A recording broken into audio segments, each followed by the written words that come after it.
तो बीमा आखिर है क्या? ये सिर्फ एक शब्द नहीं बल्कि एक वादा है। हमारी मॉडर्न दुनिया को सुरक्षा देने का वादा।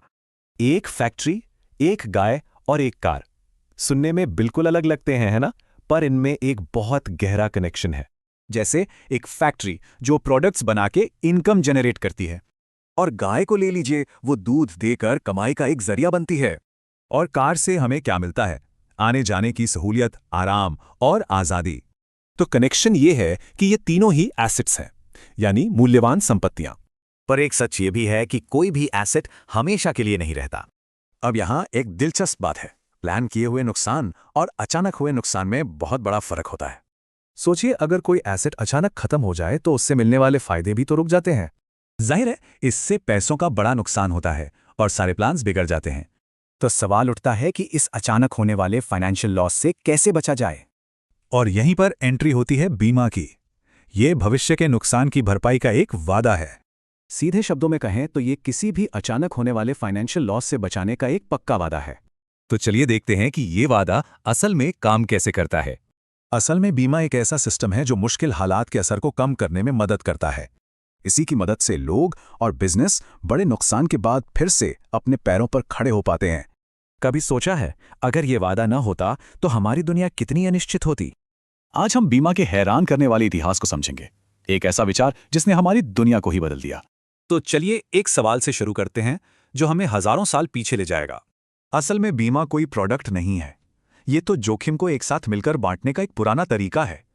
इसकी शुरुआत हुई थी प्राचीन चीनी व्यापारियों से, जिन्होंने अपने माल को बचाने का एक बड़ा अनोखा तरीका निकाला था। वो अपना सामान कई जहाज़ों में बांट देते।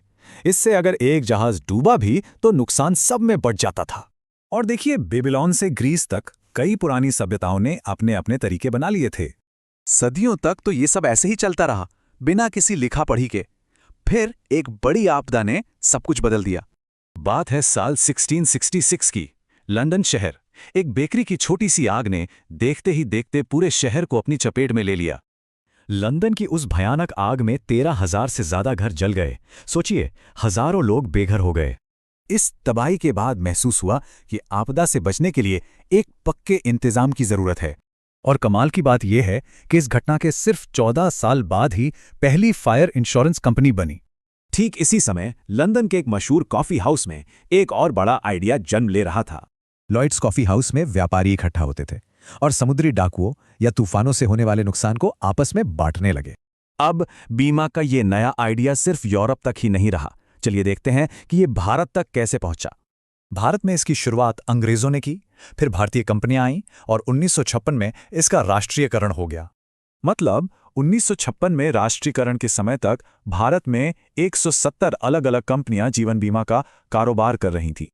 लेकिन कहानी यहीं खत्म नहीं हुई। 1999 में नए कानूनों ने सरकारी LIC के एकाधिकार को खत्म कर दिया। इससे हुआ ये कि कंपटीशन के लिए दरवाजे खुल गए और 2012 तक बाजार में दर्जनों नई कंपनियां आ गईं। तो एक नदी पर माल बांटने के छोटे से आइडिया से शुरू होकर बीमा आज एक ग्लोबल फाइनेंशियल सिस्टम बन चुका है। ये पूरी यात्रा इंसान की समझदारी की कहानी है। अब सवाल यह है कि भविष्य में बीमा का अगला अध्याय कैसा होगा।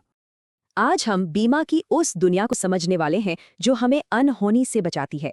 ये सुनने में भले ही एक दूसरे से अलग लगें, पर इन सब में एक बात बिल्कुल कॉमन है। ये सभी कीमती एसेट्स हैं और कमाल की बात यह है कि इन सभी को प्रोटेक्ट किया जा सकता है। हम सबके पास कुछ कीमती चीजें होती हैं जिन्हें एसेट कहते हैं, जैसे कि कोई बिल्डिंग या मकान।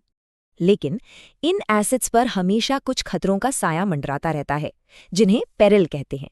पेरिल मतलब वो अचानक होने वाली घटनाएं जो किसी नुकसान की वजह बन सकती हैं।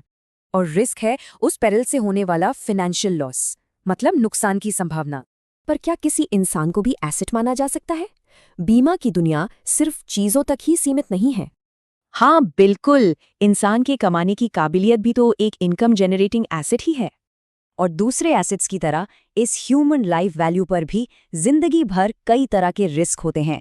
दिलचस्प बात तो यह है कि सिंगर की आवाज जैसी इनटेंजिबल एसेट्स का भी बीमा हो सकता है। तो आखिर ये प्रोटेक्शन का सिस्टम काम कैसे करता है? इसका आइडिया बहुत सिंपल और पावरफुल है। ये असल में रिस्क शेयरिंग है, यानी सब थोड़ा थोड़ा पैसा डालते हैं ताकि कुछ लोगों के बड़े नुकसान की भरपाई हो सके। यही मॉडल दो मेन कैटेगरी में अप्लाई होता है, एक लाइफ इंश्योरेंस और दूसरा जनरल इंश्योरेंस। इंश्योरेंस कंपनियों का भी अपना एक सेफ्टी नेट होता है। वो अपने रिस्क का बीमा दूसरी कंपनी से कराती हैं। ये एक बहुत बड़ी ग्लोबल इंडस्ट्री है। इससे पता चलता है कि फाइनेंशियल रिस्क आपस में कैसे जुड़े हैं। और अब तो इंडस्ट्रीज के बीच की लकीरें भी मिट रही हैं। बैंक भी अपने नेटवर्क से इंश्योरेंस बेचते हैं। चलिए अब देखते हैं कि ये सिस्टम किन सिद्धांतों पर काम करता है। ये भरोसे पर बना एक खास कॉन्ट्रैक्ट है। इसका पहला सिद्धांत है अटमोस्ट गुड फेथ, मतलब बीमा लेने वाले को रिस्क की सारी जानकारी सच-सच बतानी होगी। दूसरा सिद्धांत इंश्योरेबल इंटरेस्ट, यानी उस चीज के नुकसान से आपका भी फाइनेंशियल लॉस होना चाहिए। जैसे एक पति का अपनी पत्नी की जिंदगी में इंटरेस्ट होता है, या फिर बैंक का मॉर्गेज की हुई प्रॉपर्टी में। और तीसरा सिद्धांत है इंडेमनिटी। इसका मकसद नुकसान की भरपाई करना है, ना कि मुनाफा कमाना। तो क्या ये कहना सही होगा कि अगर तरक्की की कीमत रिस्क है तो बीमा उसे उठाने लायक बनाता है?